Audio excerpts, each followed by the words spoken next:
श्रृङ्खलाको काखमा रहेको पर्यटकीय क्षेत्र हाम्रो सत्य परमहंस जुगलदास महाराजजीको तपोभूमि, यसको आफ्नै विशेषता छ, इतिहास छ।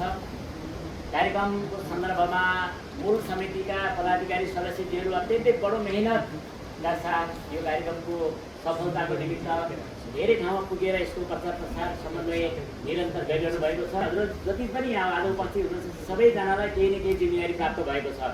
कोही मूल समितिमा हुनुहुन्छ, कोही विभिन्न उपसमितिमा हुनुहुन्छ र हामी सबैजनाको काँधमा अभिभार आइसकेको छ। प्रतीक्षाको घडीको हामी नजिक छौँ। हामी चैत्र महिनाको यो पहिलो हप्ता पार गर्दैछौँ। चैत्र महिनाको अन्तिम हप्तामा हाम्रो कार्यक्रम शुभारम्भ भइसक्नेछ र हाम्रो अहोभाग्य हाम्रो प्रणामी धर्माचार्य सद्य जगद्गुरु कृष्णमणि महाराज श्रीको पनि आगमनको कार्यक्रम रहेको छ। त्यसैभरिबाट हाम्रा तमाम प्रणामी सुन्न साथहरूलाई पनि यो ठाउँमा हामी देखाउँदैछौँ।